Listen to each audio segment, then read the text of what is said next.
Get ready. It's going to be a very, very intense journey. Begin.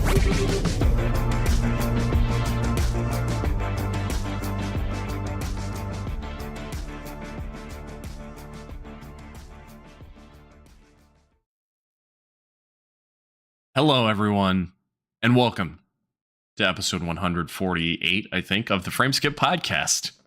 I hope that's right. I am Andie Eller. I haven't hosted in a long time because Seth has been stealing all the spotlight. Seth, the host himself, the host with the most. Slake House, how's it going? It's going all right. I have been in a constant state of anxiety because I'm worried I have early onset Alzheimer's. Doesn't usually hit people in their 30s, but walk us through it. Well, show us your work. You're right. Yeah, how is this possible? So, but you actually do get it in your late 20s, early 30s. Your brain is just compensating for it until it hits like a point of no return, and then people get diagnosed. That's why it's so rough. I see. So ever since I read that, I've been like, every time I can't think of a word or something or a memory, I'm like, It's coming. It's coming. Like I had that like mental breakdown about Athens, Georgia, that I was telling you guys about. Yeah. Where I vividly remember walking down this street and I can't remember what town that is. Not good. Seth, I hear you. Have you considered the fact, and I mean this with all due respect and love, have you considered the fact that you're just fucking stupid? No. That's impossible. Gotta be the Alzheimer's. Actually, yeah, he forgot about that possibility because of the Alzheimer's. So, okay, I see. But speaking of people that have perfectly normal memories, the other voice you're hearing is George from Shortbox Summary. Woo. I've been forgetful too. I've been forgetting really dumb basic things, and I think it's a couple things. I think it's, you mentioned that you've been riding high anxiety. I think anxiety like makes you forget stuff because you're focusing so much on other shit that you forget about stuff. Also, we're exposed to more information in a single day than people 100 years ago were getting probably in 6 months to a year. Like, there's just so much going on where it's like, oh, hey, I can't believe like that big school shooting, where you're like, which one? Like which school shooting are you talking about? Like a national tragedy is immediately wiped away by the preceding national tragedy. You know, like everyone was talking about Columbine forever. And then it just happened so often that it's like, yeah, that was a really bad school shooting. Which one? You know, or like movies, TV shows. We watch more TV shows in a month than I did the first 10 years I was alive, probably. You only got so much hard drive space, baby. This got very serious. Speaking of going back like 100 years, have you guys ever thought about going back in time and pretending like you're like a wizard? No. I haven't thought about going it. Back in time with like going back in time like 400 years with a gun and like all the knowledge of science you have as a modern man, and being like, I'm the king now. Two things. That's one. Yeah. That's a Dave Bargatze joke, right? Where it's just like, yeah, I thought about if I went back in time, I would never be able to prove it. It'd be like, yeah, you know, one day people walk around with little computers in their pockets that they can make calls with and be connected to everyone in the world. They're like, wow, that's incredible. How does it work? And he's like, I don't know. That, and then there's also a video game coming out about that where you're like in a car and you have guns and you go like back in time. Wait, and you're really? fighting medieval shit. Yeah. So you're doing medieval fights and you're also like commanding an army, but like you have like a fucking GTO Charger and like a what? And like what is the name of this game? I don't remember. I can't remember, but Fabio is super. It was trending on Twitter a couple weeks ago. I have never heard of this. That sounds awesome. Yeah, it does look really cool. I mean, the gameplay doesn't look awesome, but the concept is really cool. But yeah, I think about going back and being like, gunpowder, it's gonna be big. Right. Okay, but like, do you know how to make gunpowder? Like, how relevant? No, but I do know it came from China. So, say I go back into like England, right? like 600 years ago, I'm like, we got to go to China. You're like Steve Jobs, how like he didn't know how to design any of the technology, but he was like, no, the phone, it's too big. They're like, there's no more space, and he like dropped an iPhone in like a glass of water and just like waited. And then the second like air bubbles came up, he's like, see, there's space in there. We can make it smaller. Or like you go back, you're like, hey, let's get some running water up in this bitch. Yeah, that was going to be my next thing. It's like, hey, indoor plumbing, cool. How does that work? No clue. But it's think about it. Like you're just like the ideas guy. You're like, what if we put someone on the moon? It's like, yeah, that'd be really cool. Do we put them in like a bullet and shoot a gun at the moon base? It's like, sort of, yeah. I think, yes. let's go talk to these Romans. I hear they got some aqueducts. Let's get some running water up in here. You know, I'd be so bad. Like, how quickly before you did like the Biff from Back to the Future Part 2 and just started betting on that's got to be future out? That's got to be like instantaneously, right? I mean, that's got to be like the first thing you do.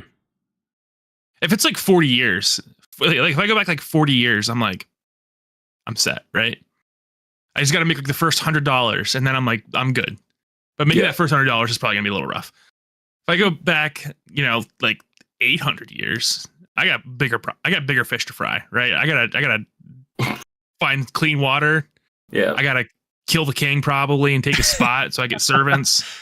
I'm not doing all that manual labor, you know?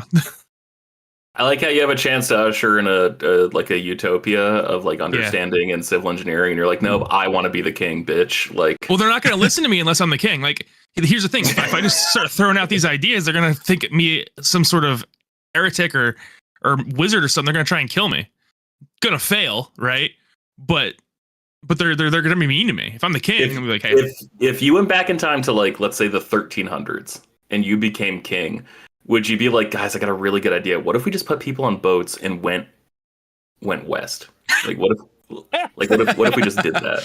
Like, how? Discover America. Yeah, how long before you discovered America? If you went back to the 1300s, Instead of Columbus Day, it's Seth Day.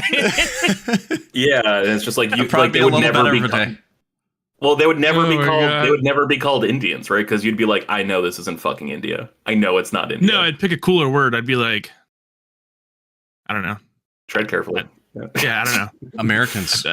I'm not good at Americans. making up words. Americans is a good name for them.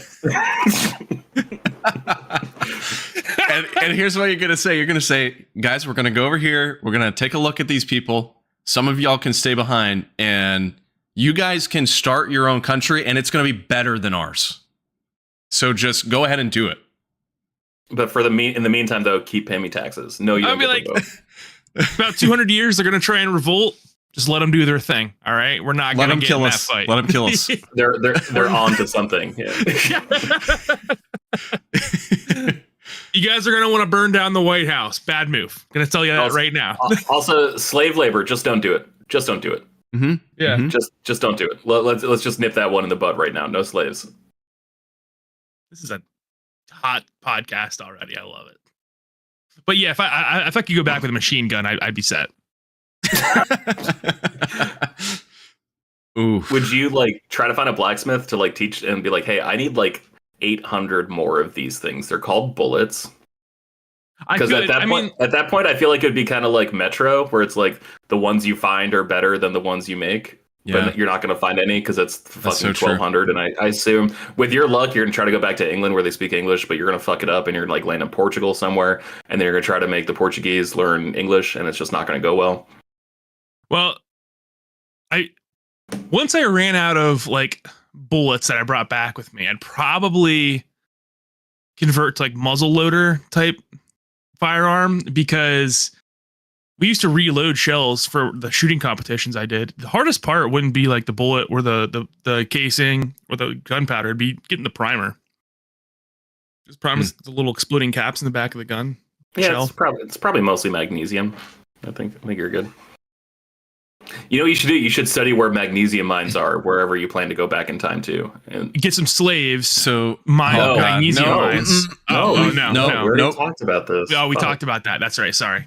Seth, do better. Be better. I So- thought I was going on the same vibe. So here's my question. Like, what, obviously guns, cell phones, like there are some obvious things you could take back to the past. What is like the most nonsensical item that you could take back to the past that would have like major implications?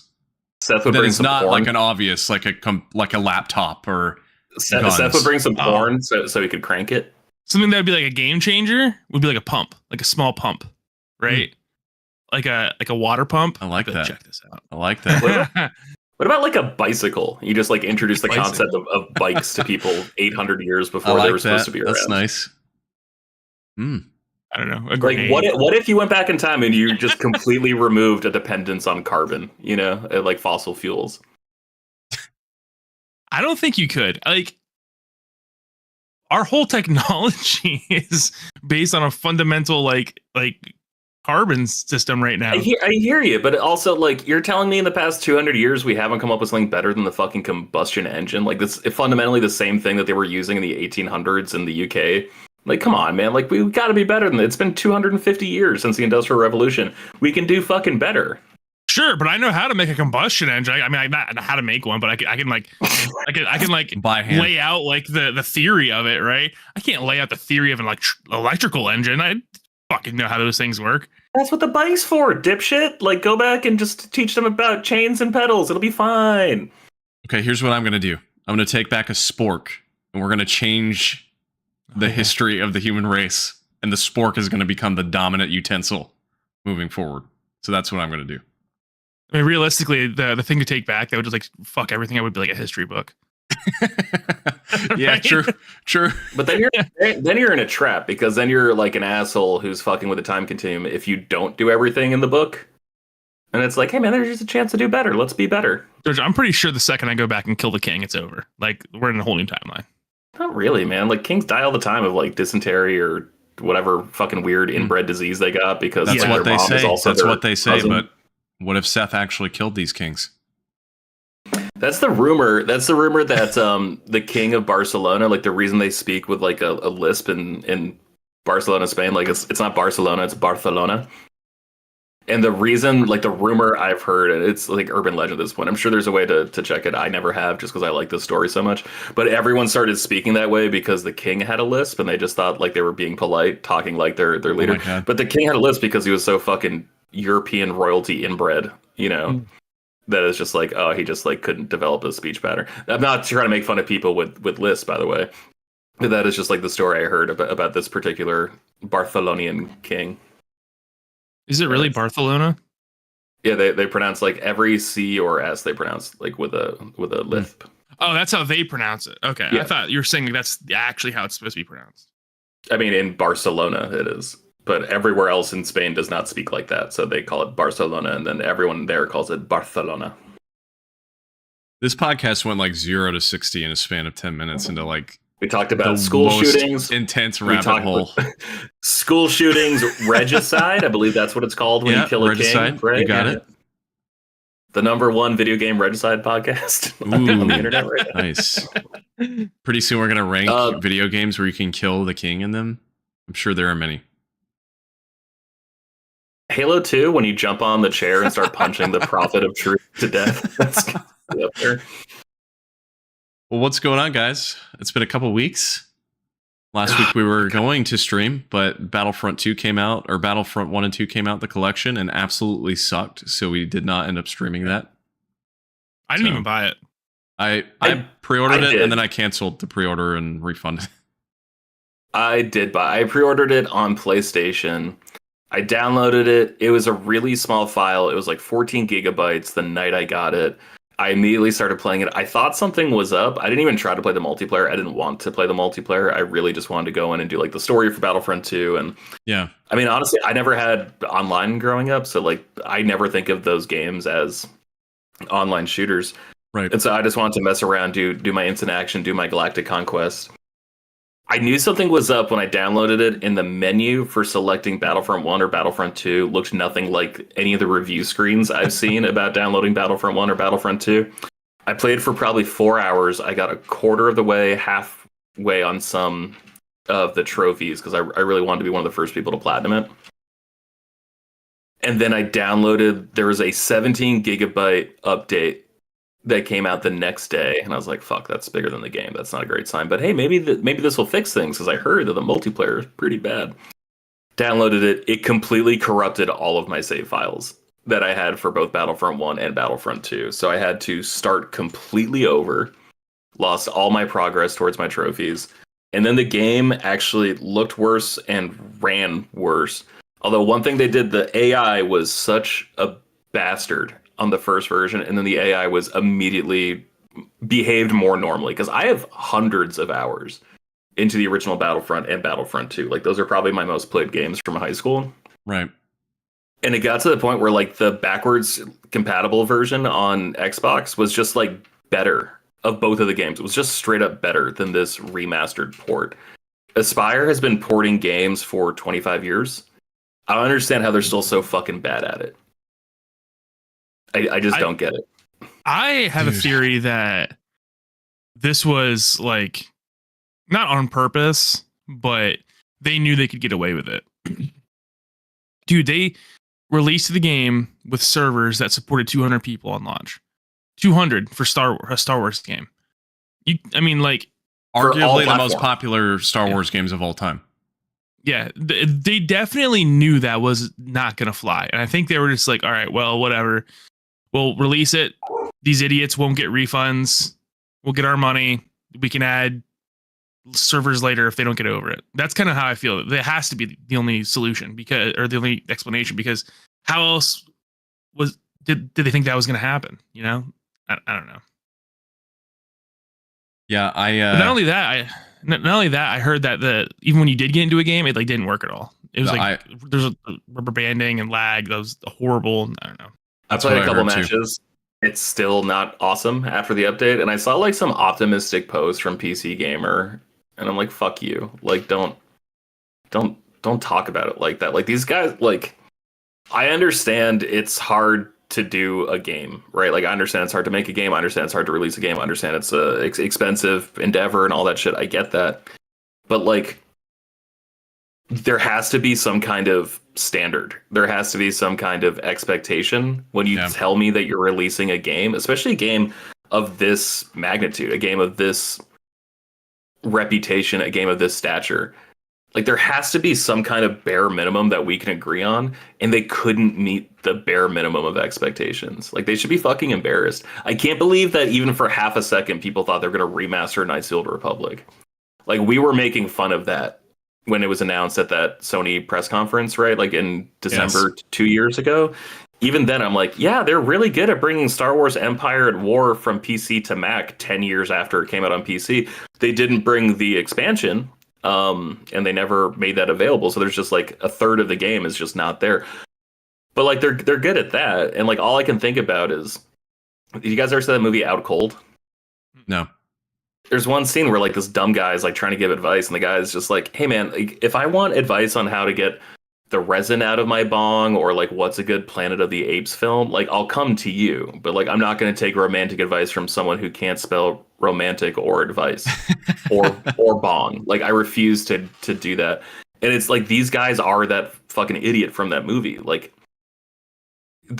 I know it's not as simple as pressing copy paste, but if you told me they had only pressed copy paste for this port, like I would believe you.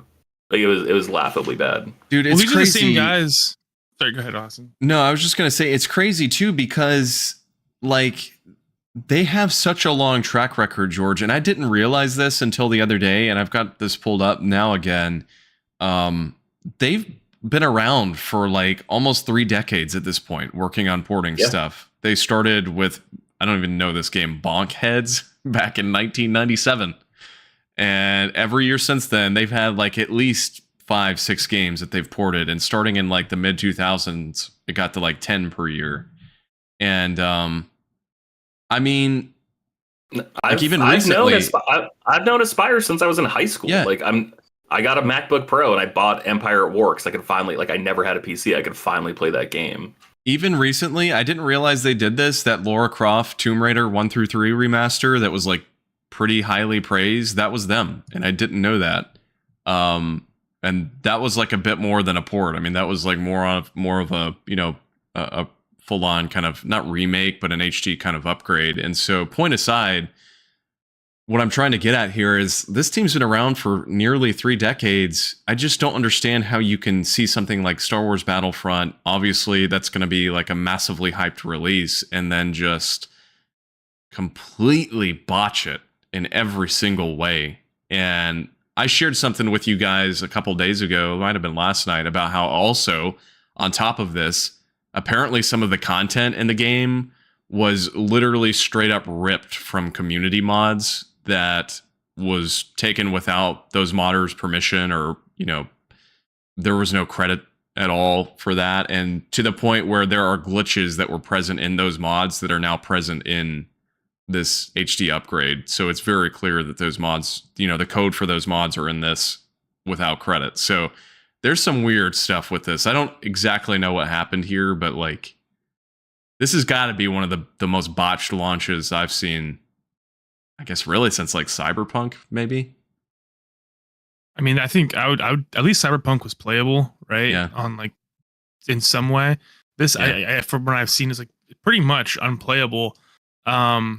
But what I wanted to say was these guys are also the guys that messed up the Knights of the Republic 2 port, because they sold the game with the promise that they were going to add in all the mod content that was canceled in the original release. And then like they kept delaying it, and then they just ended up canceling it, even though that content's already done, and all they had to do was like really add it into the game. And they just never did. And I don't know. At some point, I wonder when Disney gets involved, right? And they're like, no more of our games for you. You know, like you guys screwed this up. What games are left though? Like at this point, like it's like really just Rogue Squadron. That's it. And Shadows of the Empire, I guess, is technically, but like that game is fucking borked. Like, when was the last time you guys tried playing that game? Never. I don't know that I ever have. You've never played it? Mm-mm. Oh, it is just like an awful 3D action platformer that's like beloved because, you know, there's one level where you play as Snowspeeder and you're trying to knock down AT-ATs. And like that level, everyone's just like, yeah, this is the most fun. Like maybe we should make a game about this. And then those guys went on to make Rogue Squadron. Yeah. So like it's like Rogue Squadron is left, and I guess technically like Episode 3, Revenge of the Sith, which is like kind of a beloved game. Well, I don't think there's a real modern way to play the Jedi Knight series, is there? Like Star Wars. They ported them. Did they? Yeah. I thought they just did the first one. Oh no, they've done Outcast and yeah. They actually just did the most. They did like the missing one, I think, and then they just did Dark Forces, was just like up-resed and remastered and stuff. That was not them, though, to be fair. No, that was absolutely not Aspire. What about Dark Forces 2? Is that no? I think that one. No, that is one they have not done. But the team that did the Quake remasters did the Dark Forces remaster that just came out like last month, and apparently it's incredible. So I'm sure that probably why it's so good. Yeah. I'm sure they'll do Dark Forces 2 at some point. But yeah, that's crazy, George. Especially the save corruption, man. That always blows. Anytime you get a game and you're like a decent amount of the way into it and your save corrupts. That happened to me with Yakuza 0. I got like 6 or 7 hours in on PS4 years ago, and my entire PS4 hard drive corrupted. And because I was game sharing with someone at the time, my saves were not auto-uploading to the cloud. And so I just lost 7 hours of that game. And then for that reason, I've just never gone back because I'm like, this sucks. So. Yeah, that actually, I know it's off topic, but that actually happened to me with The Last of Us. Remember The Last of Us had that huge issue with you couldn't save in the game. And I played like 6 hours the first day it came out, and I lost all that and completely ruined my momentum for the rest of the game. Yeah. I think that's why I did not have a high opinion of The Last of Us as everyone else, because I played through it the whole time like with a frown on my face. I'm like, this blows. That was such a common bug too. I knew several people that had that happen. Yeah, so. And I knew I had it too. And because what would happen is the save like selection was just grayed out in the menu. You couldn't click on it. Yeah. And I thought it was weird, and I just kept playing. And then I saw online, because I thought maybe it was like quick saving or like, you know, I don't know. And then I saw online that people were saying that there was like a huge issue with you couldn't save in the game. So that was a big bummer. I mean, we talked about this recently where like games are getting bigger and more expensive. And like part of that is just like shit gets more complicated. Yeah. And that's not like a good thing, right? You know, like there's no real reason that should happen from a Naughty Dog game from Sony. Yeah. But hey, these games are huge. These games are asking a lot, you know. It's unfortunate, and it's like I think a good reason to is like let's maybe focus on smaller games. Just while we're on the topic of that and Star Wars games, I upgraded my computer recently. Got a new graphics card and a few other upgrades that I made, but I was checking out the Steam Spring Sale because that's going on right now. A ton of games on sale. Grabbed a few. But one that was on there was Jedi Survivor, which is on sale for $30. And dude, that game came out a little under a year ago now. Apparently, it is still an absolute mess on PC, which is shameful for a company of that size. That's not surprising to me, because I've heard that like a lot of games recently have just been completely borked on PC. I don't play on my PC very much anymore because it's like inconvenient. Yeah. but I keep hearing that like PC gaming's in a rough state right now. Like almost every port or a big game that comes out has some sort of major issue on PC. Yeah. It's just surprising though, like a year later, that they still have not fixed that game. But yeah, it does seem like a lot of the big titles are coming out kind of in rough shape. So, George, aside from the mess that is Battlefront, you've been playing or watching or doing anything else over the past couple of weeks? I've watched 4.5 seasons of Golden Girls since the last time we recorded. That show's pretty amazing. Wow. Nice. I was mainlining X-Men, the animated series, because I believe tonight at midnight, X-Men 97 comes out, like the sequel series. Yeah. Which I am pretty excited about, but I haven't finished my rewatch. I might just jump to the last. Like I've seen all those, like I was there when they were coming out, so right. I might just jump ahead. But no, that's pretty much it. It's Battlefront and Helldivers, man. And Helldivers is really doing something to like one of my friend groups. I have like 4 group chats going on. You're one of them. Then I got like my friends from San Francisco is another. My local friends here, and then like other friends from San Francisco who are like pretty much just like a gamer focused group. Like that's where like Fabio, Colin, and my buddy Jamie, and like we play together every Tuesday actually. So after we record here, I'm gonna jump on and play with them. But Helldivers has been really exciting outside of a gameplay perspective, where just like the news trickling out, the way they're presenting this game about how like, oh, there's reports of like blue fire coming, and like we think it's this alien group, and like the CEO of the company coming out and being like, no, that's a lie. Like that would never happen. Like there's no way that this group of species is coming back, and then having him like deny, and then all of a sudden like admit it's true. Like the way it is, just like a failed propaganda in like a fascist state. Like it's really fucking good, man. Everything about this game. It just like seeing like the stuff online of just like rumors and leaks of like a new like mech suit that's coming out that's like anti-air focused, all this stuff. It's just really exciting like throughout the day. Like this is the closest I've gotten with my nerd video game friends to being like, oh shit, dude, I heard Saquon got traded, or like Saquon, he like didn't resign with the Giants. He's going to the Eagles. Like it's the closest thing to like a sports feeling I've ever had with like this non-sports group of friends. It's been really fun.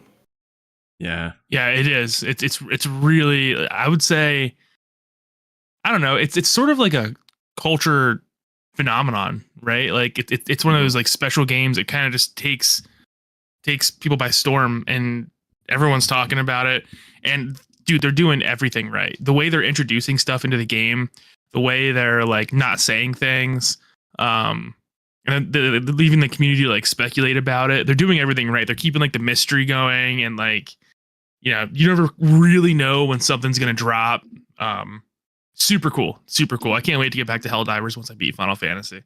So I've spent so much money in it already. Like I've already got like $40 worth of like in-game credit, because I bought like the first war bond, then I bought the second war bond, and then I just wanted to like extra in-game currency just in case I saw an armor I liked, and wanted to grab that faster. Like they figured it out, which is weird because it doesn't feel that different from so many other things. And I'm just like, EA, how much more money are you really making by not doing it like this? Like, yeah, you got your whales that you're going after, like the dudes who spend hundreds, if not thousands of dollars each year in my Ultimate Team, but like, what about the casuals out there, man? Like, yeah, I'm a huge Patriots fan. Like, how is there no like Patriots specific or like team specific, whatever you want to do in Madden to like just get extra money out of me in like a respectful way? Right. Because I think that's what it comes down to, is I don't feel disrespected spending money in this game. I don't feel like I have to. I feel like I genuinely want to. No, and you get so much when you buy those premium war bonds, man. And I know Halo Infinite kind of did it first, just in a much worse way, but the fact that you can buy them and they don't expire, Huge. Essentially being battle passes, Huge. That's a huge deal.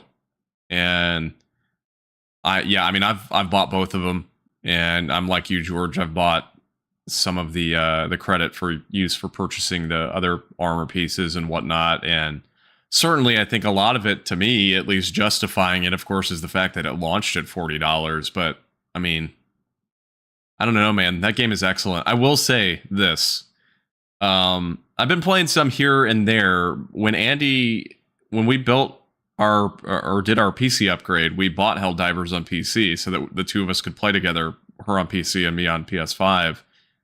That crossplay is still pretty broken, and I did not know that. The rest of the game they've pretty much fixed, but Andie and I, and this is an extremely common issue, you can't send each other friend requests still if you're it says they're offline. Yeah. And it's still kind of fucked on PlayStation 5, to be honest. There's still a lot of issues with the game. Playing with other PS5 people. Like, my friends who I know are online, I'm in a party with them, and I can see on the PlayStation menu that they're online playing Helldivers, trying to join their party. It says they're offline in Helldivers. I'm like, I know that's not true. I can literally hear them shooting bugs in the background. That's kind of killed my excitement like a little bit. I'm still playing it, just not as much. But like Andie and I, anytime we play now, one of us has to go find like the lowest possible planet, like the one that the least amount of people are on, set it to the lowest difficulty, join a mission, and just hope that the other person can find that mission on the map, which sucks. It's just a terrible way to go about it. But I still think it's great. I still think everything they're doing is great. I just wish that some of the big problems like that crossplay issue, I wish there would be some quick resolution, but the game's been out for like almost a month now and it's still not fixed. So I think it's first 2 weeks there's something server issues, right? True. There's something going on specific with the crossplay issue, because all my friends at work that play Helldivers, when I play with them, they're all on PC, and I got it on PS5. It's always the same people I can join or can't join. So like the one guy, I've never been able to join his game one time. Yeah. And it always says offline. The other one, it does work the way it's supposed to. So I don't know if it's something regarding like network infrastructure or like I have no idea what it is. Yeah, so I've been reading into this. Apparently, it's just for some reason, select Steam usernames cause the problem. Because just for no reason whatsoever. I played with two buddies of mine from high school and was able to add them perfectly fine, and they're both on PC and I'm on PS5. But then the second it comes to Andie, for some reason, her Steam username just too many does vowels. Not work. Too many vowels. Yeah. Don't want to play with this person. Too many vowels. So it's a bit of a mess, but I still think the game's awesome. Yeah. So, Seth, what have you been up to aside from Helldivers? Well, I actually haven't been up to Helldivers really at all since Final Fantasy came out. Since Final Fantasy came out, I've just been playing Final Fantasy. It's a big game, dude. I'm 60 hours in. I'm playing it really whenever I can. And I'm having a blast with it still. I really don't have much else to say other than just complete glowing praise for the way the characters are written and the depth of the combat system and the absolutely absurd level of detail in the open world. I do find it super fucking annoying though, the way the Final Fantasy community is.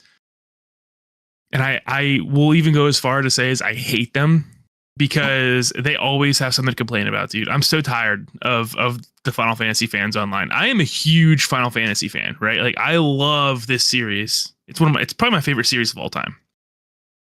And this community has been so annoying ever since, like, I don't know, 13 came out, I would say. Maybe you could even go back to 12 because people were ripping 12 up pretty bad. And I think 12 kind of deserves it. But, dude, I'm so tired of seeing... I joined this group on Facebook called JRPG Gamers Over 30. And there's people legitimately in this group that are saying that Final Fantasy VII Rebirth is a 6.5 out of 10. And I'm like, you guys are actually just idiots. Like, because they're like, oh, I can't believe that they deviated so much from the original game and that the combat is action-based and it's not turn-based at all. And I'm so tired of it. And I jumped in there. I tore them up like, listen, you guys can still play turn-based JRPGs. Like, Square made 2 of them last year. They're still there. This is... I don't know what you guys are even complaining about. The original 7 is still around, and you can play it very easily on every single console. You can even on PC upgrade it to look a lot better. And I don't know what you wanted. This game was never gonna be just like 7, but with modern characters. It wouldn't even look right. These people are just stupid. They're just like low IQ idiots. They had the same arguments with Final Fantasy 16. Dude, Final Fantasy 16 was getting torn up because it was an action RPG. Final Fantasy 16 is phenomenal. It's like a fucking great game. And people were saying the same thing about that. It's like, dude, go play Bravely Default and shut your mouth. I'm so tired. Dude, and just like it's rampant all over the place. Every single place on the internet I go is filled with these idiots complaining about Final Fantasy 7 Rebirth. And the game is great. It's better than great. It's like probably one of the best games I've ever played in my life. And the other thing I gotta say about it is like, dude, plays real nice on the Portal. I got that PlayStation Portal, and what do you think about that thing? Flabbergasted, dude. It's so good. It's so good. So here's what motivated me to get it, because I wasn't gonna get it because I had the Steam Deck, right? Well, I wanted to be able to play remote play outside of my house, but there's a couple issues, and the first one is that unless you get the officially supported backbone, you can't use controllers through the official remote play app on your phone. So like and there's a separate app called PS Play that's like fan created, and that will work, but it doesn't work great. There's still some issues with it. If you want to use your Steam Deck, you have to use a third-party app called Chiaki for Deck. And getting that thing set up to work outside your home network is like a massive pain. It doesn't work very well. So after fiddling with that for a while, I'm like, oh man, this kind of sucks. And I was playing it on my phone, but then like I want to have my phone on me at the same time, so that kind of gets annoying. I was like, all right, well, I'll just jump on the Portal. And I was thinking about it, and I saw that it was always sold out. Every time I looked at it, it was always sold out. And then one guy at work one day, he was like, oh, hey, did you know the Portals are back in stock? And I'm like, what? No. He goes, yeah, they just came up on PlayStation Direct. I got a notification on Facebook, and I saw it, and I was like, oh, I'm going to buy that right now. So I did. And dude, it works great. I don't know. I have this theory in my head that PlayStation prioritizes their own traffic with their remote play, because I noticed that just inside my house, like remote playing from PS5 to PS4 and from PS5 to my PS TV works way better than like to my phone or my deck. So I really do think that I don't know if it's their technology or because those devices are built for that or whatever, but the official PlayStation devices work way better with remote play. And the Portal I can play with no noticeable input lag whatsoever. Interesting. And like normally when you remote play, and then I'm talking about in my home internet. And normally when you remote play, you can still tell you're remote playing. It doesn't feel exactly right. With when I'm playing my Portal at home, I cannot see any noticeable input lag whatsoever. And the picture's beautiful. The screen's really good. When I'm at work, it's how normal remote play is, where it's like it's you can still play it, it's tolerable, but you can tell you're remote playing. But yeah, I'm getting a lot of use out of it. It's I would say it's really cool to have an experience that's not hindered in any way when like Caitlin's watching TV and I'm on the couch. I just pull up my PS4.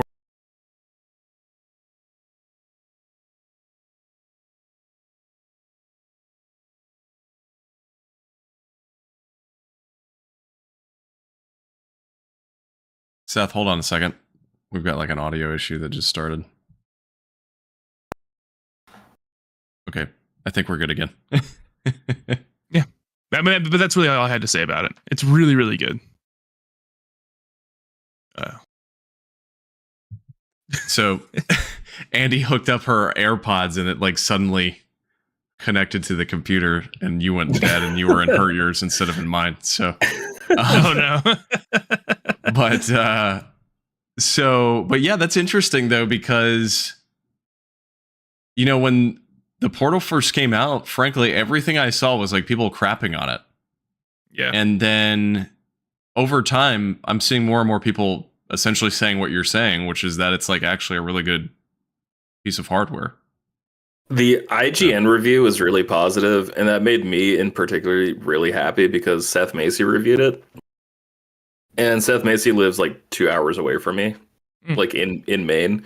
So the fact that it was like working in Maine, which has like pretty shitty infrastructure for internet, to be honest, that gave me some confidence in the product. I just can't buy, like, after PlayStation VR, I'm like, no, like I want like a more confident product from Sony, because I bought PSVR 2, and that was like really fun the first like 40 hours I played it, and then I haven't touched it since like that first week I had it. Either has Sony.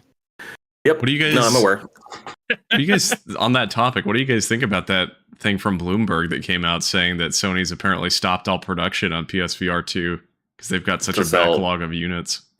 I'm not surprised, and I don't know how they keep making this mistake and how they can't see that it's their own issue.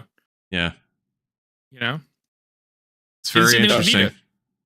I know. I understand not wanting to lose money on hardware, right? And like that was always like Nintendo's thing, where they never want to lose money on hardware. At a certain point, though, like you have to fucking eat it on hardware, especially like, you guys know how, like, I think we talked about this, but like there was that picture of a receipt going around where someone went to Five Guys, dude, right? And it was like $24. Yes. And like, unfortunately, like I get that. That's how much it costs to get a burger, right? And like you saw the receipt, it was perfectly itemized, right? Burger itself was $12. I think a Five Guys burger is worth $12. I got like a regular fry, which is like the huge fucking fry that's like half a doggy bag full of French fries, for $6 or $7, and then like a drink was $3. It's like, yeah, dude, it says right there exactly how much it costs. But also, it's like, all right, so for PlayStation VR 2, that means like, do you want a PlayStation VR 2, or do you want 4 times 5, 20 trips to Five Guys, right? Like they need to eat it on the hardware, because like that's like their thing costs 20 times like a meal, which like doesn't sound that expensive, but like no one wants to spend $500 on something, but they will spend $500 in games over the next couple of years. So like you need to incentivize people to actually buy the hardware.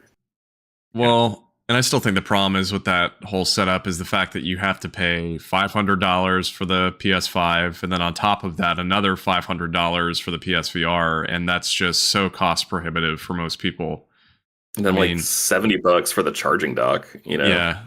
And I mean, at the end of the day, too, the other problem they've got is there were no games released for the thing. I mean, Horizon came out on it, and that, to my understanding, I guess there was also the Gran Turismo 7, like, I guess not DLC, but like the update, like the patch. Yeah. But like aside from that, I think that's the only like first party game that came out. I could be totally wrong, but I'm pretty sure that's the case. So that's the only one. I've only played Horizon and Star Wars Galaxy's Edge. Those are the only 2 games I've played on it, and it costs Galaxy's $500. Edge is shockingly good. It's fucking awesome. It's really good.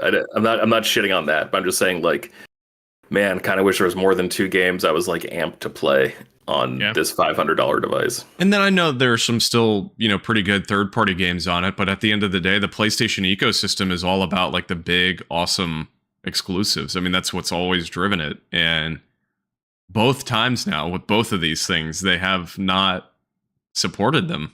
So right, it's interesting. But it was so weird that they even made it.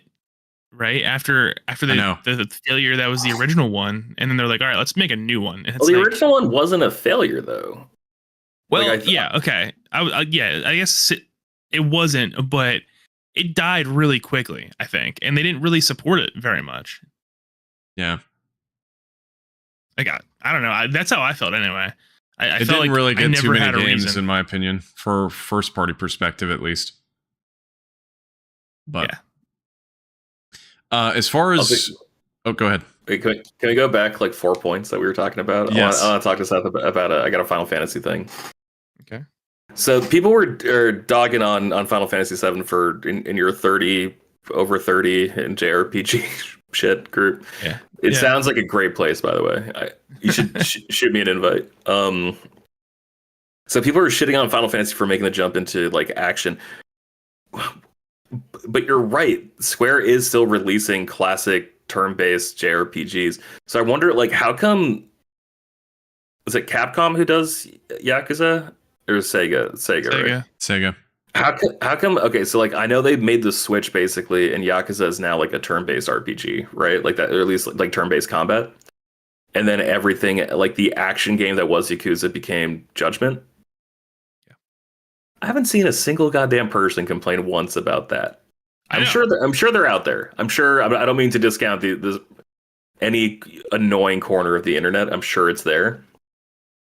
But no one's there loud enough that I've heard about it. Like I go on Reddit, I go on Facebook, I'm in a bunch of gaming groups still. I haven't seen dick about that. Why do you think that's exempt from this argument that Square is not? I think Yakuza fans are really fun, nice people. And I think Final Fantasy fans are miserable cunts, is what it comes down to. And they've been that way for 20 years.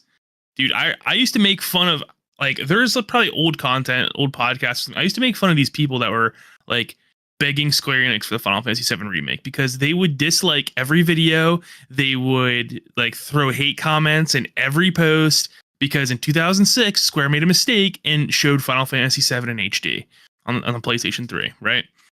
And for, like, forever, there was mountains of comments and just people just being douchebags. Where's Final Fantasy VII? Where's the Final Fantasy VII Remake? And it would be on like nonsensical stuff too, like a mobile game or something. And they would just constantly like anytime Square Enix put out something that wasn't even Final Fantasy related, they would just be, why are you wasting your time on this? You could be making the Final Fantasy VII Remake. And I used to make fun of them all the time because they were miserable and they were really annoying. And they're still annoying to this day. Like I think these are the same people. I think like Final Fantasy old school fans, there's a bunch of them that are really awesome. I think there's a bunch of them that are just a ton of miserable cunts that are feeding on nostalgia. And here's the thing too, is that these idiots won't play like Bravely Default. They're only interested in Final Fantasy. And I just think it's because Octopath. Yeah, they don't touch any of this stuff. I just think they're idiots. I think they're like low IQ monkeys, like smashing a keyboard, smashing their head into a keyboard, playing with their dinosaurs afterwards. You know, like, hey, nothing's wrong with get dinosaurs. Get out of here! I'm so tired of them, dude. Like, we want Final Fantasy Tactics. We released a 300-hour version of Final Fantasy Tactics called Project Triangle Strategy. No one bought it. None of you fucks played it. Pedro in the chat, you know, we were saying about how nice Yakuza fans are and how great they are. Pedro's in the chat and he says, I'm a Yakuza fan. Yeah, Pedro is a Yakuza fan. Pedro's the one that has never left me alone about playing Yakuza. Because I played Yakuza Kiwami 2. Dude, it's so funny because I never touched Yakuza in my life. Pedro, before we lived together, played and beat Yakuza Kiwami. Yeah. And he's like, dude, this is a game for you. And I'm like, yeah, I played it, not really into it. He goes, I think you should give it another chance. And I'm like, all right. So I kind of powered through the first. And once you like adjusted to like the old school style of combat of Yakuza, I really did love it. And then I started playing the second one. The second one was phenomenal. And then I got distracted. I forget from what. And I never went back. And he's been like pestering me forever to go back. But I will say this: I'm not playing 3, 4, and 5. I won't play the non-updated ones. I just don't have time for that. I did start 7 though, and I got pretty far into 7, and I liked it. So I just wanted to say quickly before we get to our main topic, what I've been up to. Nothing really major of note, but been playing more Doom Eternal. I mentioned that a few weeks back, but now that we've upgraded our computer, I like slapped that bad boy on 1440p with ray tracing on maximum and all the settings turned up to the highest possible settings, and it runs at like 200 frames a second solid, which is very nice. Pretty good. So it's pretty good. Yeah. So I've been playing through that, and God, man, that game is just so good. I love Doom 2016, but I think Eternal might actually outpace it. I need some more time with it, but it's something, man. It's a game. So how's that grappling hook treating you? Oh, I love it. I love it. So I I heard love that's the where a lot of platforming. people. I don't know the issues with the platforming. Maybe it's on console, it's a little more difficult, but on PC, I think it's great. I think it was the controller layout. That was like the thing I saw people complaining about with the platforming in regards to that game. Yeah. I got pretty far into the Doom 2016, and then I felt like the game should end. I felt like I was at a point when the game should have ended, and then it didn't, and it kept going on. And I was like, "Mom, now I'm exhausted." Yeah. It is a pretty long game. I mean, I get it, and it is like a lot, just nonstop. So I can kind of understand burning out on it, but it's good nonetheless. I did also get Cyberpunk on the Steam sale. I haven't jumped too far into it yet, but I'm looking forward to getting into that after Doom. I played some of that on Xbox, but jumping into that on PC with max settings is going to be pretty fun. And I will say this is something nobody really mentions with Cyberpunk. There's like some weird like latency issue on consoles with the controller. I never see anybody mention it, but I've done a lot of research on it, and there's some I think it's the engine or something on console. For some reason, the way it runs, if you like move your stick, there's like this massive delay between what you're physically moving and what is showing up on screen. So that's not an issue on PC. So I'm looking forward to playing without that. I don't know that I've experienced that. Yeah, it's like about the equivalent of like remote play latency, like at all times. And it was noticeable to me on Xbox, at least on Series X. So the only thing that I will say about Cyberpunk, because I recently got it on my PS5, is I still hate the way that game drives. That game is a nightmare to drive. I wish it was fun, because I would love to just drive around Night City. Yeah. And just have fun. But in my opinion, the only usable vehicle is a motorcycle in that game. It's so annoying. It's tough, man. Yeah, I agree with you. The driving's pretty terrible, to be honest. But aside from that, though, I just want to mention quickly that, because I know obviously Seth is a big fan of this franchise. I've been watching Dragon Ball, the original. Not crazy far in, but I've watched the first 10 episodes, and it's good. It's good. I watched a few back in the day, but I never got super far, so I think I'm already farther than I've ever gotten with the original. But 10 episodes, you're probably at where they're training with Roshi right now? I think so. I think that's what I'm at. The last episode I watched was where that Rabbit King guy was turning people into carrots. Oh, yeah. Which was a pretty funny episode. But I think that's what it's going into after, if I'm not mistaken. Yeah, you should finish the whole franchise. I mean, I would say it's worth going through, even if like you don't watch the anime. The anime is phenomenal, but I know it's long. Yeah. Even if you read the manga, dude, the manga is just as good as the anime. Like they're both phenomenal.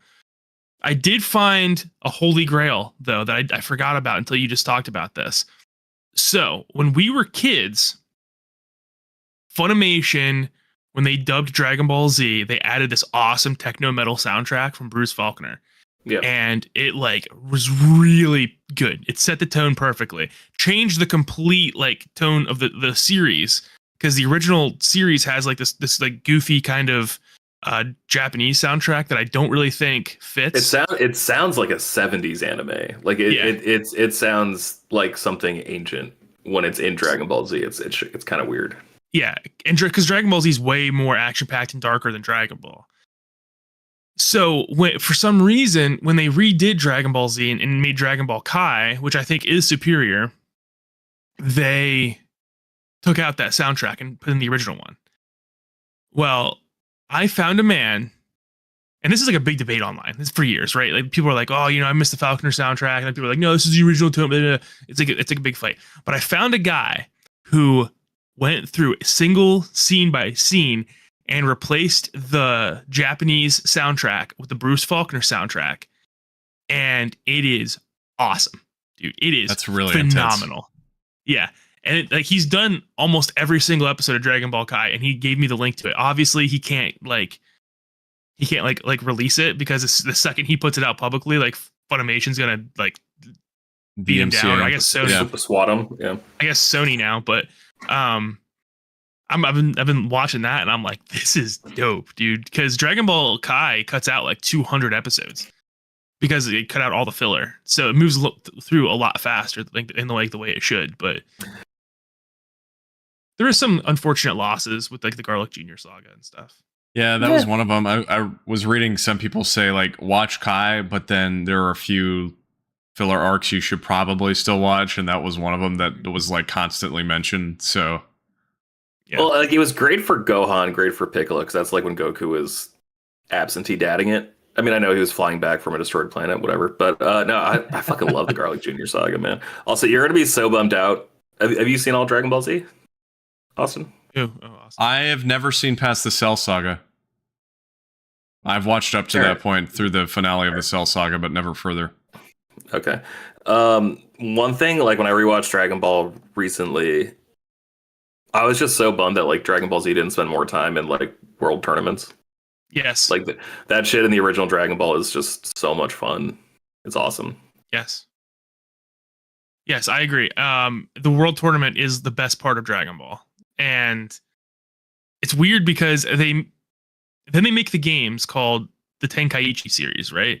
Yeah. But that's what the tournament is called. And I don't know. It's weird they moved away from it, I guess. And now in Dragon Ball Super, they have more tournaments. It came back to being like more tournament focused, but by that point, you're so far removed from anything that's like what the original Dragon Ball was. It doesn't even matter because it doesn't feel like the same kind of tournament. Oh, cool. Is Goku fighting a god in this one? Is he fighting Beerus? No? Okay, cool.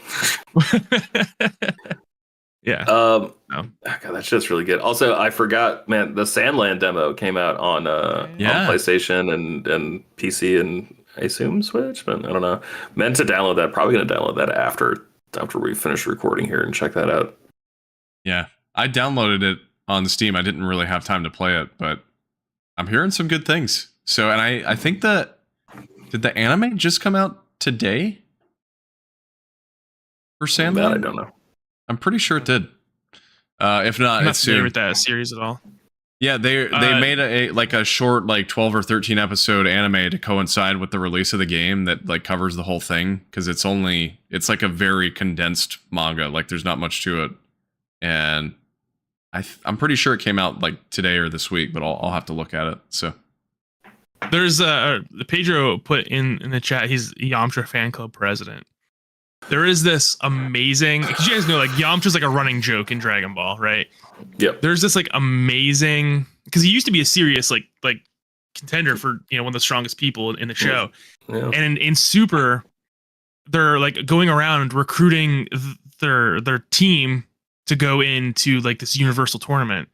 And Yamcha like is watching Goku go to all these people, and he's like, I'm next, buddy. And he starts like training and working out again. He's like, I can't wait. They're gonna come to me. They're gonna ask me to go. And he like it shows him like getting back in shape and whatnot. And then Goku like straight up ignores Yamcha and goes and recruits Frieza. He brings Frieza back from the dead and recruits him. And Yamcha's like, you gotta be shitting me. And he's like all depressed. Yeah, it's great. I didn't realize he was in the original until I started watching it. I did not know that. So yeah. I'm interested to see like all those connections now, having never watched the original before, like with Z. So it'll be interesting. Yeah. But yeah, so that's all I've been really up to the past couple of weeks. But I do want to get into our big topic here, and we've talked a lot about PlayStation already today, but I do want to talk about these leaks regarding the rumored PlayStation 5 Pro, which I think it was Tom Henderson at Insider Gaming kind of leaked. And my understanding of it is essentially that this came out because Sony has sent out these specs to third-party developers so that they can start working on games and upgrades for games for this thing for when it releases. That same report claimed that it's coming out this fall, which is like not too far off. Yeah. And there's some pretty interesting things here. I mean, I don't want to get super into tech specs, but just quickly, I'll just say that the GPU is a pretty massive upgrade. However, the thing that I noticed, and Seth, I don't know if you noticed this as somebody, George, no offense, but I know you're not quite as into like the PC gaming scene. Not even a little. Yep. Seth, I don't know if you looked at the CPU for this thing, but the CPU is like hardly upgraded at all, which is it's a problem. interesting because we're already getting games that are CPU limited. And like, for example, I know the big one right now that's on console is Microsoft Flight Sim, not PS5, but on Xbox. That game runs so poorly on Series X because that CPU just cannot handle it properly. Yeah. And there are others. So I found that pretty interesting. But aside from that, I mean, the GPUs are, again, pretty massive upgrade. The main stuff this is kind of supposedly going to have is something akin to DLSS, which is NVIDIA's like 4K AI upscaling software that's built into their new GPUs, except this one is going to be called, and I gotta make sure I have this right. It is going to be called PSSR, which stands for PlayStation Spectral Resolution. But essentially, it'll take pisser. It'll take like a 1080p display of a game, and then it will upscale it to 4K, which means that the game is still running at 1080p. It's just being upscaled in the back end. So what that does is it allows the game to run at higher frame rates or higher quality settings because it's not spending as much compute power to actually fully run the game in like native 4K on its own. Yeah. So that's kind of depending on the big selling point. Depending on how good that works, that's going to be the make or break, because you're right, Yes. CPU limited games is an issue. And they did add, I don't know if you saw this, like a boost mode, which is going to take a little bit of the load off of the GPU and give it to the CPU. And it's going to give you about a 10% boost.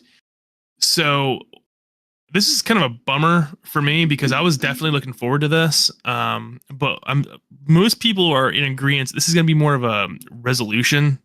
It's going to be able to use higher resolutions, but it's not going to give you higher frame rates in games. So like a game that like something like Jedi Survivor that ran kind of poorly, it's probably still going to run poorly on this. But we got to see it in action. Maybe that pisser mode is going to be a game changer. I don't know. And that's what we're calling it, by the way, moving forward until for sure. Maybe it'll be a wicked pissa. You never know. Yeah, so I'm gonna. Hopefully, this thing's easier to find than the PS4 Pro was, because I had to get my PS4 Pro used. I could not find one new anywhere, so I had to get a used one. Thankfully, it's fine. It was almost brand new, but there's a section in this article that you shared from Eurogamer, and I'm just like, I'm struggling to understand the point of this. The console. Oh, no, like I'm struggling to understand why it's coming out. Oh. We talked about this on the show. Like, I understand, like we just said about CPUs like being clogged or bottlenecked or whatever. Like, I get that. However, we talked on this show about how like it felt like last summer was the first time we actually got next gen games, right? Like that was when Starfield and Final Fantasy 16 came out, and those are the first times I played games where I'm like, okay, this wasn't possible on PlayStation 4. Right. So I guess I gotta ask, like, now that PlayStation 5s are finally readily available, I've been trying to convince my friend Mike to buy one forever, right? A PlayStation 4 first. He had a PlayStation 3. We used to have Street Fighter Sundays. It was beautiful. Street Fighter 4 Ultra. What a time to be playing that shit. And then he's just like, yeah, I'm thinking about getting a PlayStation 4. Just as he was thinking about getting a PlayStation 4, they announced a PlayStation 4 Pro. Just as he was thinking about finally getting a PlayStation 4 Pro, they announced a PlayStation 5. Now, as he was finally considering getting a PlayStation 5, they announced a PlayStation 5 Pro. I understand he's just like in a bad cycle of wanting a console and not wanting to get something that's subpar. But like the games, I feel like are mostly not there yet. So sell me on this, please. Well, I'm not going to be able to, because the CPU bottleneck is a real issue to, I think, frame rate. And something like Final Fantasy 16, I don't know if you guys noticed this when you were playing it. It looks kind of bad when you're in combat, because the game drops the resolution pretty substantially to keep that fast-paced gameplay. Hopefully stuff like that doesn't happen in the new mode, but the CPU is the biggest issue. The reason they can't upgrade the CPU is because it's a compatibility issue. Like it's really hard to once you start upgrading CPUs in consoles to work the backwards compatibility in. So like that's as far as I can tell the reason they're not upgrading the CPU at all. But yeah, hopefully we get some more frames per second. I mean, right now we're struggling to get 4K 30, in certain games, and 4K 60 in most modern like good looking titles is like it's like fiction right now. So I would like to see every game released today have a 60 frames per second solid mode. I don't need higher than that, to be honest with you. When I played God of War Ragnarok at 120 frames a second, I didn't notice a difference. I couldn't tell.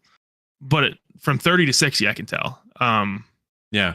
And there is a weird thing that happens, and I don't know if it's happening in my head or if it's actually the PlayStation 5. When I'm playing Rebirth, I'll switch it to performance mode just once in a while to like see the massive difference. But when I switch it back from performance mode to graphics mode and it drops back down to 30 frames per second, I can see the chugging. And then I don't know if it's my eyes and my brain like correcting it to where I don't see it anymore. But after like the first couple seconds, it's like it almost like it smooths out. And I'm wondering what that is. But I also noticed this with Jedi Survivor. Once I adjusted to Jedi Survivor, I didn't mind 30 frames per second anymore. Yeah. It's like, oh, okay. This is kind of how we played video games for quite a while at 30 frames a second. We really didn't get 60 frames per second games until late PS3, PS4 generation. So I don't know, man. I don't remember where I started going with this rant.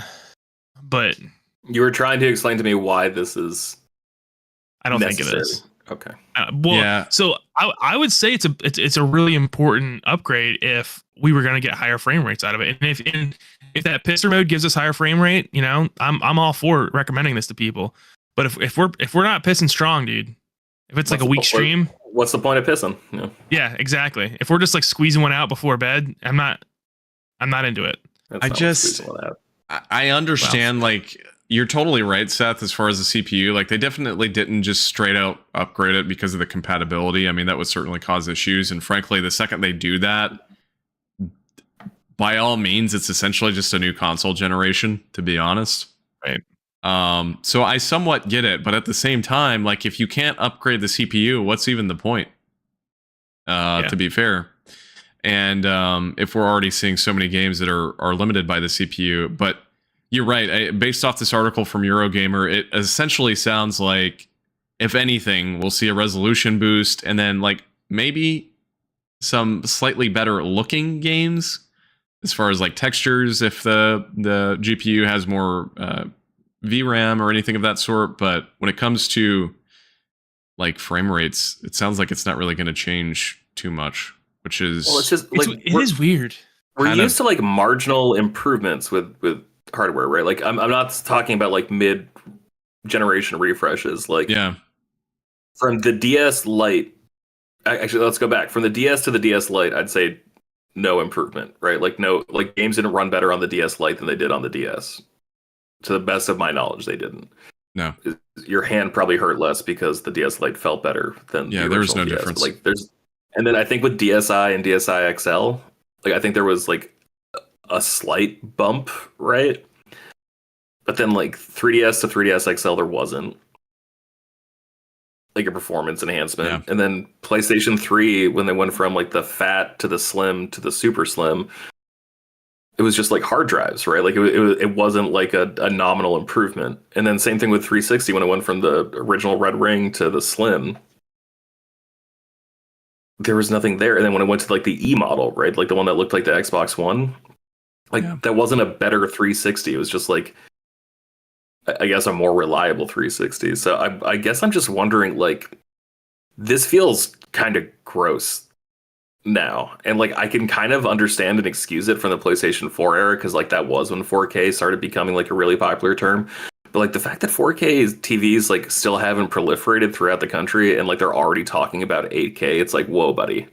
Let's pump the brakes here a little bit. Stupid. I have no interest whatsoever in 8K, man. That's such a No, you know why? Because you just bought a fucking huge ass OLED TV, and how expensive was that? You don't have to say, but like, do you really want to go out and do that again for? Well, right, but also right it's now? like, how much can your eyes perceive? I'm sorry, but could Yeah. you really perceive a difference in 4K and 8K? I mean, I guess if you I had like a haven't been able 100-inch TV or something, possibly. But I don't know, man. That's a big mess. I will say I don't like, so when you look at like the actual specs and you compare them, dude, this thing is straight up like 3 times as strong as the original PS5, except for the processor. Yeah. And I'm hoping, I'm holding out hope that they have some secret sauce in this thing that is really going to upgrade game performance. Because why would they go so hard? You know, like this is what I would consider the type of leap you would expect in a next generation console. And if you're going to go this hard with this hardware, why would they not just call it like a new console generation and upgrade the processor or something? It isn't, or like, why wouldn't they just go like, okay, this is 50% stronger? You know, like that's really all you need. The games don't run that bad on the PS5. If we're just going to get resolution upgrades, like that doesn't make any sense. That doesn't justify this thing's existence. And honestly, I think it has, they must have some sort of plan in place, because otherwise I think they would announce a more economical version of this, the regular PS5, to make more money. So I'm holding out hope that this has some sort of frame rate. Maybe that pisser mode is just game changing, and we maybe we'll be, because I don't know, or maybe it's toasted from Mad Men, right? Like when they were trying to like sell their fucking cigarettes in the first episode, just like, all right, what do you do? It's like, oh, we toasted. It's like, there, right there, it's toasted. It's like, yeah, but everyone toasted. It's like, yeah, but you're the only ones talking about it. It's like, well, does this even fucking mean anything? Like, are we sure? Sorry to interrupt, Austin. You're smarter about this stuff than me. No, I will say this. I mean, it's actually kind of a good topic, considering I just made this PC upgrade with our GPU. We had a 1060 before, and it did not support DLSS, which, again, by all means, is the same as the old pisser. And the 4070 Super that we purchased does have DLSS. And I will say this. I've only used it in one game so far, which, again, going back to, frankly, one of the most computational challenging games right now, Microsoft Flight Sim. We've got like a relatively strong computer. I have like 32 gigs of RAM. I've got a AMD Ryzen 7 5800X 3D, which is like a relatively new Ryzen 7 processor. And even with a 4070 Super, like in 1440p, Flight Sim like struggles. However, the second you throw DLSS on, it runs pretty smoothly at like 80, 90 frames per second. So the difference, though, however, is the fact that I've got a very strong CPU in my computer, and this thing does not. So, all right, I'm calling timeout from the game. Help me understand something, because you guys care way more about this shit than I do. Like, I still play my GameCube like a lot. Like, just to let you know, like I just don't care about this stuff. I fundamentally don't understand it. So when you say that you have like such a beefy computer, and Microsoft Flight Simulator, which is at this point a 3-year-old game, yes. The fact that it's struggling so much, is that a hardware issue or is that a game development issue? Like is the game fucked, or is hardware fucked that it can't even run this game from 3 years ago? It's a little of both, because the problem is Flight Sim is one of the most advanced games right now, because it's constantly streaming data at all times from like GIS mapping data and high resolution images, like literally every millisecond that you're playing the game. So the thing is, though, that's CPU limited processing. Like, it really needs like a very strong CPU, and so that's why that game still kind of struggles. But the real reason I brought that up, though, George, was the point that DLSS does, in fact, at least for me, give me like a 40-50% performance boost when I turn it on with that game. So I don't know. When The pisser could give us a boost. Okay. When you're talking about like the back end work that this could provide for games, does any of this like trickle down to helping developers? Like, does any of this like make it so that they actually will it make games cheaper if the hardware makes the games look better and be prettier? Like, is there any way to reverse engineer that fact into it being a benefit for developers? Not really, to be honest, because the problem is the real use of DLSS and AMD has something similar. I forget what it's called. I think it's FSR. And now we've got Pisser. But we also have Angel Seth with that light. Yeah, seriously. The real use for it though, George, is if a game is already running in 1080p specifically, it upgrades it to Ultra HD resolutions using AI. If you were to have a game running at like 720 and up-resed it to 1080 with this, it would not look quite as good because you've got less original data to work with, if that makes sense. Sure, but would this make it so studios don't have to have the extra manpower, time, budget to get beyond 1080? So to circle back around to that... Sorry. No, not really. Because the game would still have to look like very good in 1080. It wouldn't really make a difference. At least, I could be totally wrong, but it wouldn't, in my head, really make a difference whether it's 1080 with DLSS off or 4K with DLSS on, regarding like development time and what all they need to put into making it look good. Yeah, and like I don't mean to sound like a wet blanket. Like this literally happens everywhere else. You buy a phone, they're going to put out a new phone the year after. You buy a car, they're going to put out like a new car the next year. Like this isn't new. I guess what's frustrating to me as someone who doesn't understand all this technical shit is like, dude, we were just starting to get PlayStation 5 games. Like we were just fucking starting, and you're already releasing this new thing that's supposed to like take it to the next level. It's like, fuck does that even mean, take it to the next level? Like we've barely taken it to this level. So we just got here. I mean, kind of, right? Like you want to drive home already? Like let us stop and enjoy this level first. I would argue, and I think I told you guys this already though, is that like I think they undercooked the PS5. I think they made it way too weak in order to meet like a $500 mark, because I think Sony's terrified of the $600 mark. I think the PS5 Pro though is going to be like $700 or $800. I really do. Just because the PS5 is at 500, right? So yeah, they can't release it for 500. They're probably not going to release it for 600. Just because this is a massive upgrade in performance, or not performance, but like in power. So I could see it being $700 or $800. And honestly, like I'm kind of okay with that, just because of inflation, and I know the cost of stuff has gone up. Yeah, we're paying $500 for consoles 20 years ago, so it seems like it makes sense to me. I don't know.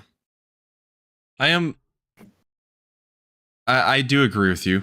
I don't think it's unreasonable, to be honest. However, it just, when it comes to personally for me, I don't care as much about whether it's 4K or not, to be honest. I mean, right. That really doesn't matter to me. I really want a solid frame rate, and I guess what it really comes down to is, depending on what this thing can do on that front, that's what matters most to me. So I don't know. I mean, if it could run games at like solid frame rates at 60 frames and it was 650, 700, I would maybe consider it, to be honest, because it is my main console. But that would be the only circumstance for me, I think. Yeah, I'm on the same boat with you. I think games look pretty enough as it is, dude. I want a solid frame rate. I really wish I could play Rebirth at 60 frames a second, but you can't. The game looks blurry and it's really not great. I feel like a time has to arrive soon. Maybe this is just the PC gaming side of me, but I feel like there's got to be a point where at some point console games start releasing with graphics settings, like full graphics settings in the menus, because some of this stuff, like for Jedi Survivor, for example, when that came out on PS5 and was so rough, like the big problem was ray tracing was on and there was no way to turn it off. Right. I just wish there was a way to like turn down some textures and like really, if I want it to run at 60 frames but look a little worse, like I'm good with that. That's what I want. You, but like I feel like that's just fundamentally misunderstanding the point of console gaming, where like it is supposed to be a stock experience from A to B to C to D. And like I think that's like probably like Nintendo's greatest strength right now is like no one cares about the Switch. They care about what games they play on the Switch. Whereas like we've had so many discussions about the console of the PlayStation 5, let alone the fact that there's still to this day like not a lot of fucking next gen games on it, you know? Right. And so I don't know, like this is going to be such like I'm fascinated to see where this goes just as like a marketing conversation. Just because, like, how do you convince someone who just spent $500 in the last couple of years, like, after waiting, you know, navigating scalpers and all this shit, finally got a PlayStation 5? How are you supposed to break it to them that there's, like, a beefier, better PlayStation 5 experience out there? Whether they get the direct benefits or not, like, maybe they're like you and they don't care about anything but frame rate, and this isn't offering a frame rate solution. You know, like, it's going to be really interesting to see how they do it. Also, they fucking suck at marketing everything. So like, how the fuck are they supposed to do this? I don't know. You know, I wonder. I have never looked at this, but I wonder like what the PS4 Pro sold. Like, I don't know if they ever released those numbers, but I'd just be curious. To be fair, that's probably a little bit of a strange example, considering that's the first time they ever did like a full-on like upgrade mid-gen. But yeah, as of January 19th, 2020, PS4 Pro sold 14.3 million units. Still pretty decent. Well, I think there was never a point, I don't think, where you could find it readily in stores. So I think they sold as much as they made, which I think they're probably happy with. Otherwise, they wouldn't have made the PS5 Pro, I'm assuming. Yeah. So we'll see, I guess. I mean, like I said, supposedly it's going to come out this fall. I mean, I can't, even if it does come out this fall, I can't see myself buying it right away. There's really nothing coming out that like I feel the need to have like a better console for. Obviously, the big one that would maybe make me do it is when Monster Hunter Wilds comes out. I mean, if there are some like significant improvements to that game on the system, that would probably be what really throws me over the edge next year. Or Grand Theft Auto. Everybody's talking about Grand Theft Auto 5 and what it could do for that game. So, dude, I feel like I'm so in such a small minority. I could not care less about Grand Theft Auto 6. Like that game 6. coming out means absolutely nothing to me, and I'm kind of annoyed now that they announced it, and it's all anyone wants to talk about online. Because I'm like, I didn't like 4 or 5, so yeah. I thought 5 was such a lame game, unless we were talking about the online mode, which was cool at first, and then people just never stopped playing it, and I'm like, stop. Go find a new game, dude, you know? Because we had so much fun when it first came out, but yeah, I didn't like the base game of GTA 5 very much. I thought that was kind of lame, to be honest with you. Rockstar's got a problem for me where their games are like far too long. That's what I've noticed. Yeah. They're like that. Grand Theft Auto 5 had like a 20-hour campaign, which is absurd. So yeah, anyway. And the 3 protagonists I felt like was a very strange choice. I love that though, because I thought with each of the protagonists you played a different way. Like I really thought it was like the id, the ego, and the super ego. Like the way I played each of those different. Like whenever I wanted to do like insane shit, I just played as Trevor. You know, I would never do insane shit with Franklin or any of the other guys. Two more questions before we bump on from this topic. I assume we're wrapping it up soon, right? Can you explain to me why ambition on previous consoles was more attainable than ambition now? And when I say that, I'm talking about like 256 players for MAG on PlayStation 3. Like that fucking worked on PlayStation 3. And I guess, let's see, what else would it be talking about? No Man's Sky eventually working on PlayStation 4, right? Eventually. But like, why why ambition on these newest consoles? Like when you're talking about Microsoft Flight Simulator, why is that so unachievable? Like why are people doing stuff they can't technically do, whereas before they did the most they could actually do? It is a good question. I feel like we're at a point where detail and visual fidelity is almost, for the big companies, more important than like any other part of the game. And so, I mean, this is just me speaking off the cuff. Do we know game developers? Like, we need a dev on to. I know to we need to have some devs on, but I think it's simpler than that. I think we're in a different era now where there has been so much money injected into gaming that the experimental stage of gaming is just over, right? Like, MAG came out at 256 players because PlayStation needed a win, right? And they were like, all right, how can we do this? Like, what are we going to do? We're so far away from that point now, and with games just exponentially going more and more and more as far as money wise, like it's nuts when you look at some of these numbers. These companies can't afford to be experimental anymore, and that's why I think gaming in the AAA space has gotten so kind of like stale, especially for me. Like I'm just like, oh, everything feels the same, everything looks the same, everything's copying each other. It's because these companies are just on like such a needle. They have to make sure that this game is going to make a profit. Otherwise, they're going to take a massive loss. So yeah, I think when you look at something like MAG, that's like such a cool experimental idea, it's just a very different time and place.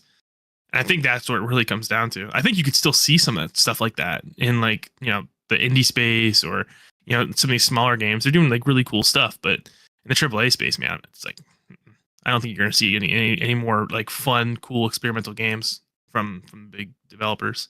It feels like every company we loved in the late 90s, early 2000s has become a corporation now. Yeah. And yeah. For sure. That was one question. Oh, please. No, I was just going to say, frankly, it's because everybody did love them and their games sold, and I guess it's just the cycle. So that was question one. Question two. There's a gun to your head right now, Austin. There's a gun to your head, Seth. PlayStation 5 Pro, Switch 2. You like actually switched me the fuck out for a second. Oh, I'm sorry. There's a metaphorical gun to your head. Bang, bang. I immediately looked at my camera and I'm like, what? You think I would say that like that? Like that's just the casual, like, oh hey man, there's a fly on your ear. Like I wouldn't say it like that. I'd be like, I don't know. Seth, get out of there! Seth, there's a bad man. There's a man with a gun man. There's a man in your house. He's approximately 6 feet 2 inches tall. He's standing behind you. He's got a gun approximately 2.5 inches from your head. He's eating the last. You guys would have seen me use this 3D printed Buster sword to kill a man. No, Switch 2. For sure. Not even close. Not even close. Yeah. Nintendo. Seth? Yeah, you answer, Seth. I don't know. I gotta see it, right? Like, I gotta see it. That's all I gotta say. Right, I haven't seen either one. Finish. I can't believe we kicked it to Seth for that. That's fucking sucks. Austin, go for it. To go back to the previous question about games being experimental and, you know, frankly, I guess goals or dreams being attainable for developers, I think Nintendo's kind of the only one that's consistently doing that right now. And for me, I know not everybody's in agreement on this, but for me, I think Nintendo is by far the most exciting of the big three. And they have been for years. I mean, really, since the Switch got into full swing, I feel like the PS5 and Series X have just kind of dragged along, to be honest with you. I mean, I still love the PS5. Series X, not so much, but I just feel like the Nintendo games in general have been more interesting to me. You remember how when you were a kid, like either your parent or someone you knew parent had like audio equipment that they were really fucking excited about, like a tuner or whatever, that like there would catch like all their CD shit and like export to like all these like random fucking speakers. Like, you remember that person in your life? Yeah. That's how I feel about my Series X, where I'm just like, no, like this is the best 4K Blu-ray player there is. It's got the Spectrum app. The PlayStation doesn't have the Spectrum app. This is saving me $12.50 a month on my cable bill because I don't have to have a cable box out of my living room. I don't have to run the fucking wire under the baseboard. Like that's like how I feel about my Series X. And like, oh yeah, and when I'm too lazy and the PlayStation controller is too far away, I can play Armed and Dangerous or Peggle. The 360 version or Missplosion Man on this. It's pretty sweet. I mean, for me, it's like I don't know. Like I said, I gotta see what the Switch 2 looks like, because if it's like a minor upgrade from the Switch, right? Like the Switch is arguably just like a very minor upgrade from the Wii U. It's not that much more powerful, and it's like, okay, well, I don't play Mario games. I don't play, Smash Brothers. I don't play like any of the Nintendo like franchises, So it's a hard question for me to answer. Like it's Pokemon, Xenoblade, and Monster Hunter. Those are like your three go-tos. I play Monster Hunter on every console except Nintendo. Well, you started Rise on. Yeah, because I was supposed to play with Austin, and he never played with me, so I bought it on PC. I still have it. Yeah. Don't have it on PC. Yeah. Final follow-up question. Are you guys getting Princess Peach Showtime? No. Oh yeah, definitely. Yeah. After what I just said, that's the game I'm going for, dude. No. I pre-ordered it too, Seth. That's great news. Fuck you, Nintendo's Seth. so innovative and chasing dreams, Austin. Can't wait to see what the next Super Mario game looks like. I bet. I can't either. Mario Odyssey was drastically different, so I'm excited. That's a 3D Mario game. You know for a fucking fact the next one's gonna be 3D, Seth. God, pull your head out of your ass. They just did Wonder. God, you're so stupid.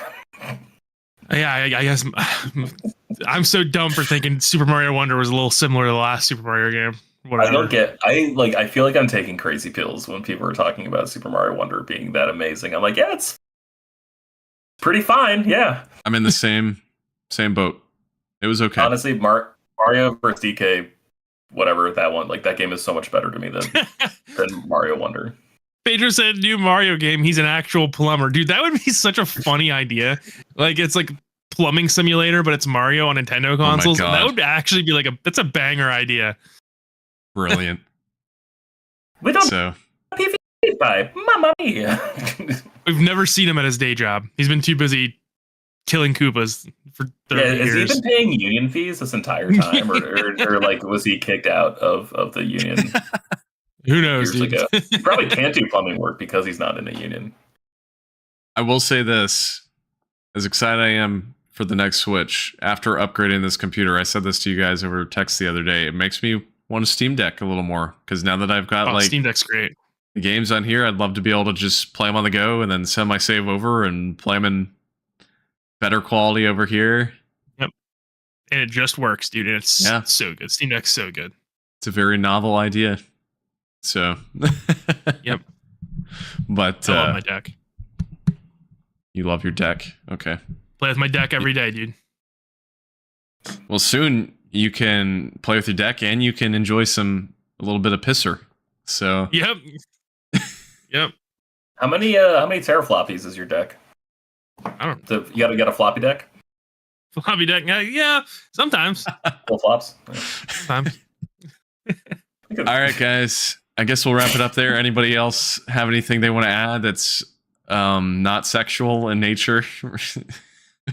No, I gotta go give my dog a bath, which is gonna be a 2-hour process. Play Final Fantasy 2. That's my closing argument. Play Final Fantasy 4, Neanderthals. God, I'm sick of it.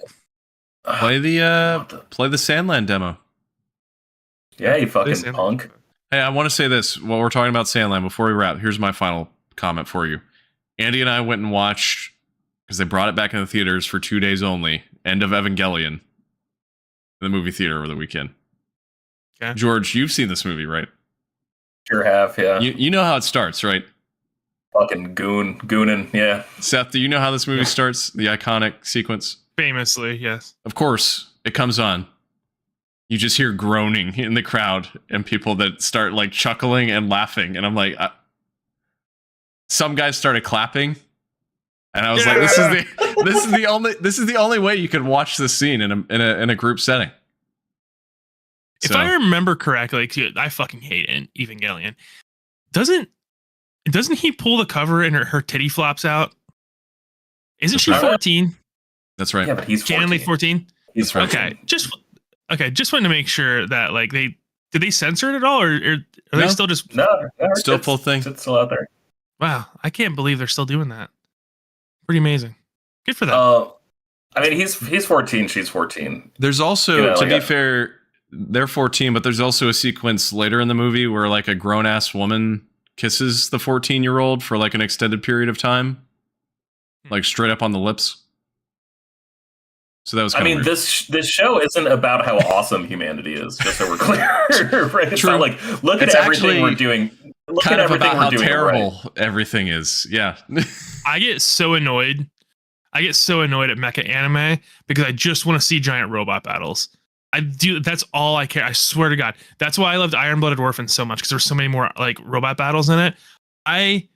And I'm going to say this, and I want everyone to listen to me and understand, dude. I'm glad there was no politics in Iron Blooded Orphans. I'm glad there was, but it wasn't so annoying. Child warriors, the child soldiers. I don't give a fuck about Gundam politics. I don't care. I want to see laser swords going through cockpits, dude. I want to see people screaming and blasting each other into oblivion. That's what I want. I watch Gundam for that. I don't give a fuck about Zeon. I mean, Char was right, but whatever. The last 2 episodes of Evangelion, I think, are so much fucking better than End of Evangelion. I can't stand the movie. I don't get it. Yeah, because I watched all of Evangelion and I watched those last 2 episodes and I'm like, well, that was a waste of my time. Now I'm done. Fuck out of here. The last 2 episodes are something. You wouldn't know good art. Erased that anime from my memory. If it jumped up and bit your floppy deck. That's what I feel about your stupid art movies and anime. I want to see the beginning of Evangelion getting their heads chopped off. That's what I want to see. So what? Okay, let me ask you that. Now we're like on this roll, and I know we're trying to wrap up. But like, what would you say is the best anime for that, Seth? What is like the most iconic you can think of when it comes? G Gundam. Okay. What are you talking? Like the last 5 episodes, or the villain is there because it was unrequited love. What the fuck are you talking about? She literally turns to stone. You dumbass. The entire rest of the anime is the entire 5 episodes is 1/10 of the fucking series. It's 50 episodes long. It's the whole series is Gundam's trading hands. They copied the World Martial Arts Tournament in Gundam in the 2nd season, and they just had a whole Gundam martial arts tournament. It's awesome. And the entire time, Rain is jealous because he's spending more time with whatever Shayna, who is the chick from Neo Sweden. Yeah, Aberdeen. You know, the blue-haired Rain chick. Sucks. Yeah. Rain sucks. She's stupid. I'm just gonna say this: if you're looking for a good mech piece of media, Pacific Rim is all you need. Yeah. No one's ever been upset about Pacific Rim. Seth, I think you would like Witch from Mercury, by the way. I'm not gonna watch that. I can't. I gave up on Gundam a long time ago. Okay. Over it. You know what I watch now? Eureka 7, like a fucking loser. Okay. Yeah. Pedro says he's going to have all 3 of us arrested. Why is that, Pedro? I can't be held responsible. No, I can't be held responsible for Seth's shitty takes. Like, don't hold. Like, I don't. This isn't like a Rico by the case. Way, George, in case you're curious, he said Celtics fan first. So he's actually prioritizing your arrest. To be fair, they're first in the East. I agree. Yeah, they're like 8 games ahead of Milwaukee at number 2. Yeah, they are first in the East. The only reason that makes any sense is he must also hate Evangelion, but love Gundam, right? No, yeah, that's the only way all of us getting arrested makes sense. No, I'm getting arrested because I'm a Celtics fan. Also, the Bruins won tonight. They beat Ottawa like 5-2. How are the Islanders doing? Are they making the playoffs? I can't remember. Well, on that happy note, go watch Evangelion. Watch it in a room full of legal adults. Make sure no children are watching. And with that, we'll see you next week. Thanks for listening to this episode of Frameskip. Don't forget you can find the show on social media at frameskippod. That's on Facebook, Twitter, and Instagram. You can also follow us each individually on Twitter. George is at Shortbox Summary, Seth is at Seth the 90s Kid, And I, Austin Eller, am at Austin J. Eller on Twitter. If you've got a question, comment, or topic you'd like to hear discussed on the next episode of Frameskip, you can do so by submitting it to us on social media. Email us at frameskippodcast@gmail.com or visit bit.ly/frameskipq. That's bit.ly/frameskipq. The show is typically live on YouTube every week, either on Tuesday or Wednesday. You can find our YouTube channel at bit.ly/frameskiplive. Don't forget to subscribe and be notified when we do go live, typically at about 8 p.m. Eastern Time. Thanks for listening. We'll catch you next time.